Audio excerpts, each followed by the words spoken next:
Muy buenos días a todas y a todos. Nuevamente soy el Padre Nicolás. Desde aquí, desde Jutiapa, Guatemala, en este viernes 4 de septiembre, en que seguimos meditando este capítulo 5 del Evangelio de Lucas, que nos dice así.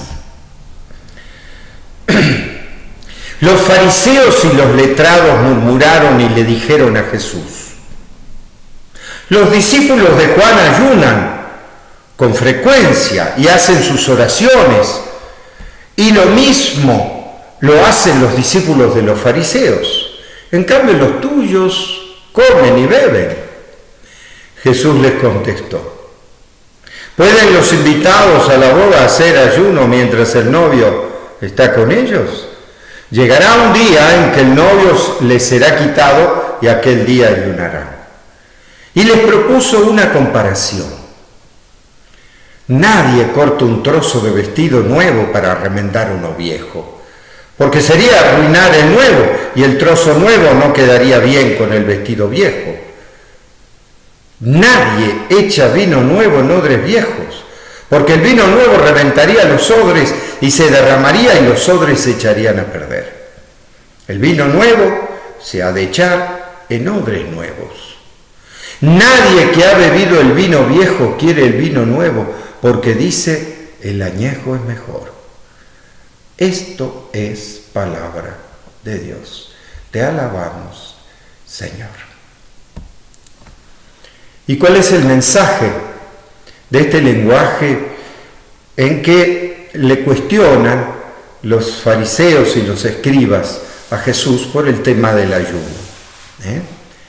Porque es cierto que los discípulos de Juan ayunaban, eran sumamente austeros, pero Jesús no. Jesús, al contrario, venía a anunciar la fiesta del reino de los cielos. Aunque, acuérdense que Jesús ayunó 40 días y 40 noches antes de su vida pública. Pero este tema del ayuno era algo muy cotidiano en la espiritualidad judía. La cuestión es que, ¿por qué se compara Jesús con el novio? Muchas veces lo hace, ¿no? Con una fiesta. Y a nosotros con los amigos del novio, o sea, los discípulos de Jesús. ¿Por qué? Porque reconocer a Jesús es reconocer lo nuevo que está sucediendo. Lo nuevo que está aconteciendo, y entonces eso nuevo tiene que mirarse desde la alegría. ¿Y por qué? Porque Jesús anuncia el reino de los cielos, que fíjense, siempre que anuncia el reino de los cielos, dice el banquete celestial, habla de un banquete, o sea, de una fiesta. Y uno dice, ¿por qué? Porque el reino de los cielos es una verdadera fiesta, es una buena noticia. En eso enfatiza Jesús, y con eso cambia toda la espiritualidad. Entonces, reconocer a Jesús es reconocer que ya no tienen que estar haciendo ayuno con sacrificio y dolor, porque el Mesías ya está presente, porque el Dios con nosotros está presente. Y es el Dios de la vida, es el Dios de la esperanza, es el Dios de la alegría, pero que encima provoca un cambio profundo y radical. Por eso hace estas comparaciones del vestido nuevo y el vestido viejo, el vino nuevo, el vino viejo y los odres viejos. ¿Por qué? Porque indudablemente Jesús vino a cambiar la mística y la espiritualidad del Antiguo Testamento. ¿Por qué? Porque Dios, por ejemplo, la imagen de Dios era un Dios castigador, el del Antiguo Testamento, el innombrable. Hasta hoy los judíos no nombran la palabra Yahvé, porque es el nombre de Dios, y eso es pecado para los judíos. En cambio, Jesús le dice Abba, que quiere decir papito, papi. Eso quiere decir Abba, papito. Abba dicen los niños hebreos a sus papás. O sea que cambia toda la perspectiva de Dios, toda la cercanía al Dios lejano e innombrable, resulta que se vuelve cercano. Y cercano a los que sufren. ¿Por qué? Porque los que tenía por maldito la espiritualidad judía, que eran los enfermos, los leprosos, resulta que Jesús los viene a curar, les viene a traer la buena noticia, los incorpora otra vez a la comunidad. Entonces cura a los enfermos, sana a los que están agobiados, libera a los oprimidos, ¿ven? O sea, es una verdadera alegría. Pero dice Jesús, ya les será quitado el novio y ayunarán, porque en realidad también sigue siendo una disciplina que los primeros cristianos seguimos teniendo. Pero no ya con tristeza porque no vino el Salvador, sino con otros motivos, por ejemplo, de reconocer nuestra fragilidad y nuestra pequeñez. Pero el Mesías ya vino, la alegría del reino de los cielos ya no, porque ya está con nosotros. El reino de los cielos está ahora, pero todavía no, pero ya está. ¿Qué nos dice en medio de esta pandemia? En donde a mucha gente el encierro, el temor, el miedo, que muchas veces nos han provocado los medios de comunicación, diciendo tantos infectados, tantos muertos, que han obsesionado a gente, han atemorizado a la gente, que no ayuda eso para la pandemia. Resulta que más que nunca la gente necesita un apoyo humano, una buena noticia, una alegría. Entonces nos tenemos que preguntar, en este cambio epocal, ¿cómo será la religiosidad nueva en esta pandemia y después de esta pandemia?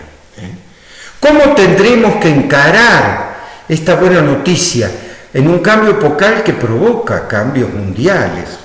Esta pandemia es uno de ellos, ¿no? No es una epidemia de un lugar, sino del mundo. ¿Ve? Entonces, ¿cambiaron las cosas o no? Utilizar medios de comunicación como este que estamos comunicándonos, como YouTube, como Facebook y demás, es un modo nuevo. ¿Qué otras cosas tendremos que cambiar? Vino nuevo en odres nuevos. No romper un vestido para hay que hacer otro vestido.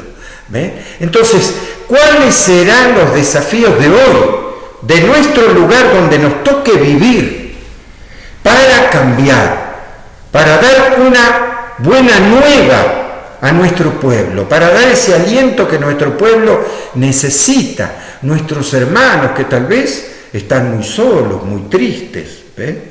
Más que nunca, entonces, nosotros tenemos que pensar, ¿qué cosas nuevas podemos hacer? Y yo digo esto porque siempre hay, inclusive en los cristianos, como una resistencia a cambiar. Yo he escuchado muchas veces, nosotros siempre lo hicimos así. Bueno, pero ¿se puede cambiar o no? Claro, porque si siempre lo hicimos así, pero estamos perdiendo eficacia, efectividad pastoral, no está viniendo la gente o no crece el reino, nos tenemos que cuestionar. Que ellos son unos pecadores y que entonces no vienen porque no tienen responsabilidad. No, así no es. Nosotros tenemos que cambiar nuestros métodos porque la buena noticia de Jesús sigue siendo buena en todas las épocas. Siempre, siempre es buena.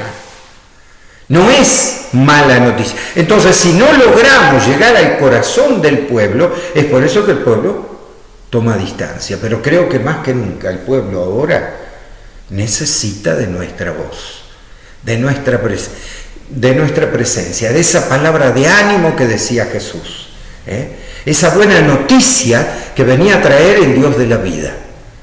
Porque tenemos que anunciar esa vida en medio de una pandemia que nos habla de la muerte, sí, porque nosotros trascendemos hasta la muerte.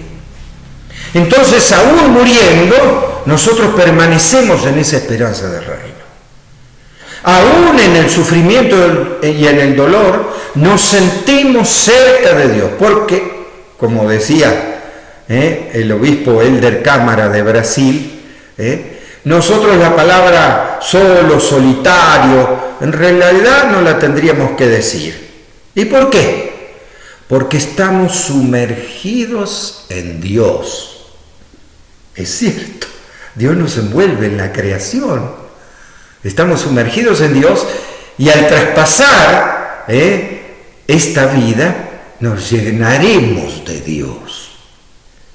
Entonces, aún nuestra fragilidad humana adquiere una nueva luz, una nueva esperanza, que tendremos que transmitir tal vez con nuevos métodos y nuevos medios en este cambio epocal.